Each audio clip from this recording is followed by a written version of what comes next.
अस्सलामुअलैकुम। दुआखाना हकीम अब्दुर्रहमान साबरी में खुश आमदीद कहते हैं। आज मैं आपको जो नुस्खा बताऊंगा ये बहुत ही लाजवाब नुस्खा होगा और हमारी एक प्रोडक्ट का नुस्खा है जो मैं आपके साथ शेयर करूंगा, जिसके इस्तेमाल करने से आप इससे बहुत ज़्यादा फ़ायदे जो होंगे वो हासिल कर सकेंगे। जो अपने आप को बर्बाद कर चुके हैं या मुख्तलिफ़ किस्म की मेडिसिन खा खा के अपने आप को मायूस कर चुके हैं, इस हवाले से ये हमारा आज का नुस्खा होगा। और इंशाल्लाह ताला जो कोई भी इसे इस्तेमाल करेगा इसका उसको पूरा फ़ायदा मिलेगा, उसका बहुत ही बेहतरीन और लाजवाब रिज़ल्ट मिलेगा। और इस नुस्खे के आपको और बहुत ज़्यादा ऐसे फ़ायदे मिलेंगे जो आपके जिस्म के लागरबन को ख़त्म करेगा, सुस्ती को दूर करेगा, जिस्म के अंदर ताकत को पैदा करेगा। और इसके अलावा आपकी जितनी भी जिस्म की कमज़ोरी होगी, असाबी, जिस्मानी, मर्दाना कमज़ोरी, कोई भी कमज़ोरी होगी, वो सारी की सारी इंशाल्लाह ताला ये जो आज मैं आपको नुस्खा बताऊंगा वो आपकी सारी की सारी खामियां को दूर करेगा। और बड़ा अच्छा नुस्खा होगा। इसको आप देखें, इसे तैयार करें और इसे इस्तेमाल करें और इस नुस्खे से फ़ायदा हासिल करें। और आज का जो मैं आपको नुस्खा बताऊंगा ये आप खुद घर के अंदर तैयार कर सकते हैं, इसे बना के इससे फ़ायदा हासिल कर सकते हैं। इसमें जो आपने चीज़ें लेनी है वो मैं आपको बताऊंगा, उस मिकदार में आप चीज़ें लेनी है। और इसमें थोड़ा सा आपको मुश्किल होगी बनाने में, लेकिन ये आप खुद तैयार कर सकते हैं जिस तरीके से मैं आपको बताऊंगा, और इससे आप बहुत ज़्यादा फ़ायदे हासिल कर सकते हैं। तो इसमें सबसे पहले जो चीज़ लेनी है वो आपके सामने ये पड़ा हुआ है, नारियल। ये आपने लेना है और इसके अंदर आपने जो बरकत का दूध होता है वो डालना है। आपने बर्ड का दूध जो होता है वो हाफ डालना है इसके अंदर, इतना इतना आप डाल लें इसके अंदर हाफ। और इसको आपने दूध इसके अंदर कैसे डालना है, इसका ऊपर से आपने इसे चाक करके इसका सुराख बना लेना है। सुराख बनाने के बाद इसके अंदर आपने दूध डाल देना है। और जो आप इसके अंदर दूध को मिक्स करेंगे, डालेंगे इसके अंदर, उसमें आपको 5 चीज़ें और लेनी होगी, वो मैं आपको बताता हूँ वो आपने कौन कौन सी चीज़ें लेनी है और उनका तरीका इस्तेमाल क्या होगा।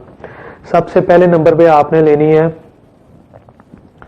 सालब मिस्री, ये आपकी स्क्रीन पे आ रही होगी। ये आपने लेनी है 20 ग्राम। उसके बाद आपने लेना है तल मखाना 20 ग्राम, मस्तगी रूमी 20 ग्राम। और उसके बाद आपने लेना है सब्ज़ इलायची के बीज जो होते हैं वो लेने हैं आपने 10 ग्राम,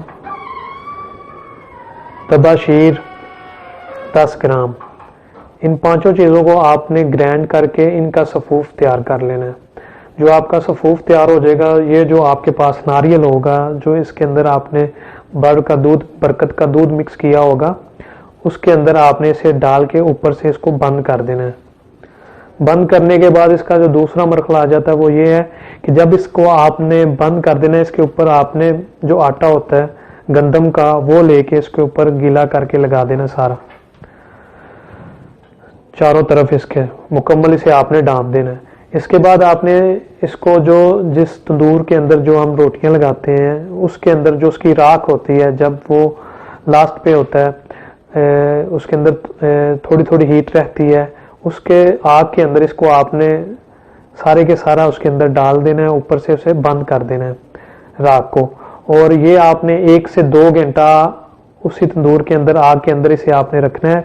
जब ये आपका जो आपने इसके अंदर गंदम का आटा ऊपर लगाया होगा, जब ये सुर्ख हो जाता है, जैसे रोटी एक बन जाती है उस तरह का हो जाए, तो फिर आपने इसे बाहर निकाल लेना है।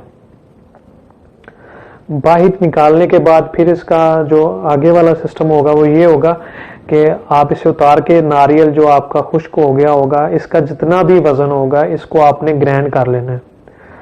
और ग्राइंड करने के बाद इसके अंदर अगर इसका 200 ग्राम वज़न होता है, 250 ग्राम वज़न होता है या 100 ग्राम वज़न होता है, जितना भी वज़न होता है उतने वज़न में इसके अंदर आपने जो होगा बादाम जो होंगे, ये आपकी स्क्रीन पे आ रहे हैं, वो बादाम आपने डाल देने हैं। जो बादाम के मगज़ होते हैं वो आपने डालने हैं इस वज़न के बराबर जो आपके नारियल का वज़न होगा। और ये दोनों चीज़ों को फिर आपने ग्राइंड कर देना है। ग्राइंड करने के बाद इसके अंदर आपने अगर ये आपका सफूफ बन जाता है 300 ग्राम या 400 ग्राम, तो उसके अंदर आपने 200 ग्राम जो होगी या 300 ग्राम इसके अंदर आपने चीनी यानी कि मिश्री को मिक्स करके इन तीनों चीज़ों को आपने एक दफ़ा फिर ग्राइंड करना है और इनका आपका सफूफ बन जाएगा। और उसके बाद इसके अंदर आप ये दो चीज़ें मैं आपको बताऊंगा, ये आपको मिल जाएंगी। एक तो कुश्ता जो मरजान होता है वो आप ले सकते हैं इसके अंदर 3 तोले। अगर वो नहीं डालना चाहते तो इसके अंदर कुश्ता कली जो होगा वो आपको मार्केट से मिल जाएगा हमदर्द का, वो लेके आप इसके अंदर 5 तोले या 2 तोले या 3 तोले जितना भी डालना चाहते हैं वो इसके अंदर आप डाल सकते हैं कुश्ता कली। इन दोनों में से आपने एक लेना है, या मरजान का ले सकते हैं या कली ले सकते हैं, और इसके अलावा आपने कोई भी नहीं लेना। तो ये जो आपका तैयार हो जाएगा सफूफ के अंदर आपने जो कुश्ता कली मिक्स कर दिया होगा, इसका जो आधा चम्मच होगा वो सुबह और आधा चम्मच शाम को खाना खाने के बाद इस नुस्खे को आपने 21 दिन तक मतवातर इस्तेमाल करना है। इंशाल्लाह ताला आपकी जितनी भी कमज़ोरियाँ होंगी, खामियाँ होंगी, आपका जितना भी जिस्म का गाल पिछले होंगे या बिल्कुल आपका जो चेहरा होगा वो मरजाया होगा, इसके ऊपर बहुत ताजगी आ जाएगी, रवानगी आ जाएगी, बिल्कुल रेड हो जाएगा, और आपकी खून की जो सर्कुलेशन होगी वो ये जो नुस्खा होगा वो बड़ी तेज़ी के साथ बेहतरीन आपको रिजल्ट देगा। इसको आपने लाजमी इस्तेमाल करना है। और आज का जो ये हमारा नुस्खा था नारियल वाला, बहुत ही अच्छा और फ़ायदेमंद नुस्खा था। इसे आप इस्तेमाल करें, लोगों को बताएं जो इस मसले में मुब्तला हैं, क्योंकि ये जो नुस्खा मैं आपके साथ शेयर कर रहा हूँ इसमें अगर कोई किसी किस्म का भी कोई मर्ज होगा, वो जिस्म के अंदर आपके असाबी कमज़ोरी, जिस्मानी कमज़ोरी, कोई भी कमज़ोरी होगा, वो सारी की सारी ये कमज़ोरियाँ जो होगा वो दूर कर देगा। और इसे ज़्यादा से ज़्यादा शेयर करें, और इससे अच्छी और बेहतरीन वीडियोस देखने के लिए हमारे चैनल को लाइक करें, सब्सक्राइब करें। शुक्रिया। अल्लाह हाफिज़।